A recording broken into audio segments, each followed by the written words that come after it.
One person in particular has made it clear that he won't be watching if there is kneeling during the anthem. Now, this all came up over the weekend in the context of U.S. soccer changing the rule that was put in place in 2017 when Megan Rapinoe took a knee in support of Colin Kaepernick. U.S. soccer put in a rule saying thou shalt stand during the anthem. That rule's gone. Some politicians have reacted to that angrily. The president retweeted a message from Jim Jordan. Jim Jordan said, let's get this straight. United States soccer won't stand for the United States national anthem. Trump retweeted that and said, and it looks like the NFL is heading in that direction also, but not with me watching. The latest salvo in the fight that was renewed 9 days ago when Drew Brees made it clear to the president, engaged the president on this issue. The commissioner's video from 9 nights ago made it clear where the NFL stands. The president has taken a couple of swipes at the NFL since then. That's the most recent one. The NFL has not engaged him on that one. I think they're just going to ignore any of that noise going forward and just focus on doing what they think needs to be done.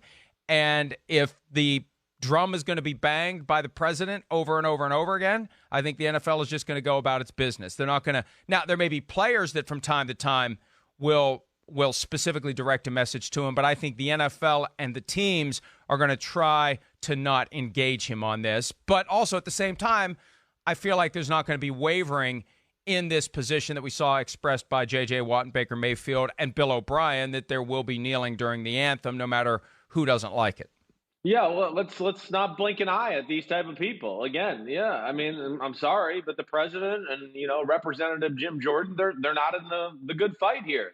They're not, and the NFL needs to stay strong with its stance because it's the right thing to do for American society. And of course, it's a league that does not exist without black people. So that is two huge factors. But more importantly, the time has come to again. Let's just keep going forward, NFL players, NFL, the league, everything. Don't worry. Don't get in a spat with the president or anybody, in Congress at this point. I have an issue with what Jim Jordan said there.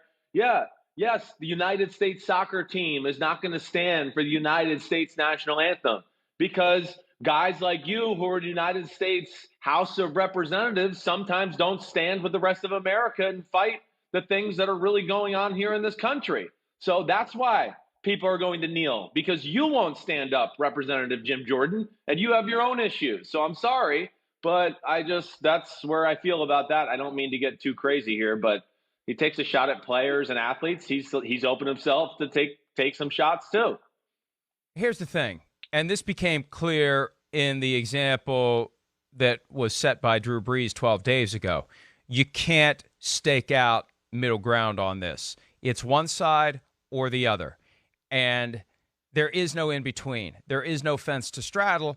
And so, as people bristle at the idea that politics are invading their sport, and frankly, they only don't like politics invading their sport when it's political viewpoints they disagree with. When it's political viewpoints they agree with, it's perfectly fine. It's just the ones they don't like that invade their comfort, as someone articulated last week. It takes away my place of comfort. Only when it's a political viewpoint that makes you uncomfortable, that makes you think maybe you should reassess the way you view things. That's when people get uncomfortable. They don't want to have to deal with that when they're escaping, but as long as they agree with it, it's fine. The problem is the two roads are coming together here. As the president makes it more clear that he is staunchly against kneeling during the anthem, we already knew that, but as he continues to remind everyone of that, and people of his mindset remind everyone of that, and more players, and now a head coach, are joining in the notion that kneeling is not disrespect. Kneeling is sending a different message. It's inevitable that the two are going to come together. And we saw the comments from Greg Popovich to Maureen Dowd of the New York Times over the weekend that illustrate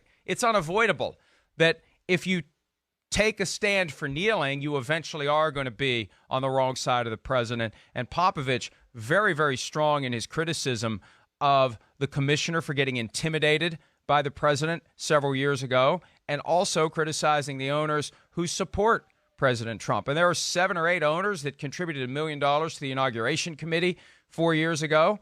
And it's hard to reconcile that now in this moment when it's clear where the president stands. This isn't an all issues who do you vote for, who do you support referendum. There's one very important issue right now to the majority, if not every NFL player. And it's important to fans, it's important to coaches, it's important to teams, and the league has said it's important to us generally. The video from Roger Goodell makes it clear it's important to us. And when the president is taking positions and saying things that shows he doesn't support that, he doesn't support the peaceful protests, he hasn't said the things that would mesh with where the NFL is, then it is impossible to reconcile the two. If you're part of the NFL and these things are important to the NFL, how do you support the person who is saying and doing things that are antithetical to what the NFL is trying to support? So it necessarily becomes political at that point, and it necessarily becomes fair to say, wait a minute, why are you supporting the person who opposes everything that the NFL is currently trying to do? Right. I mean, well, agreed. I mean, yes, that's exactly the point. And we'll see what happens this time around. I mean, there better not be any NFL owners giving Donald Trump and his campaign $1 million this time around. You're going to have a true revolt within the NFL if that's the issue, or if that really does happen.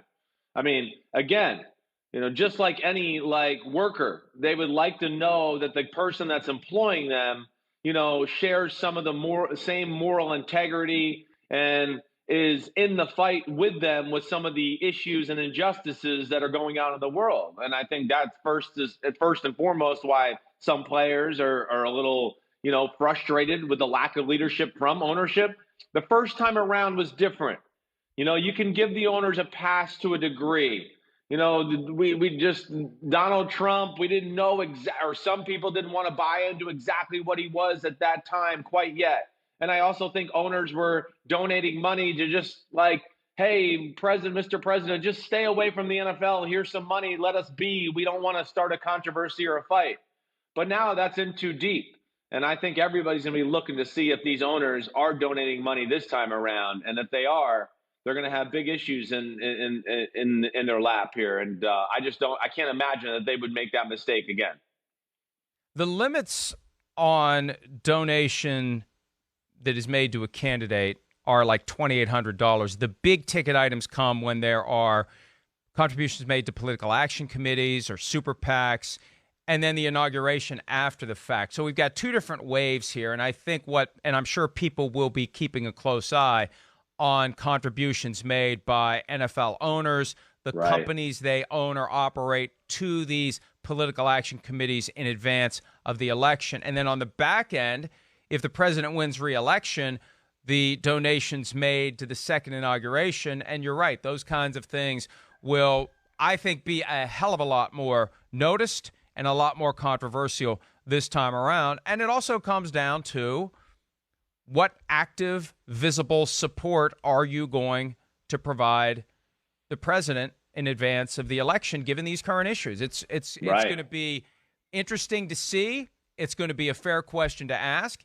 And, this is different than invading the rights that everyone has when they go to the ballot box. That is a private place, and who you ultimately vote for is a private matter. But if you are going to openly support someone, and if it's someone who is taking views that oppose what the NFL is trying to do, then it becomes a fair subject for criticism. And Greg Popovich unloading on that point on Sunday in the New York Times. Hi, I'm Mike Tirico, and thanks for watching. Make sure to hit subscribe for the latest news and highlights from NBC Sports.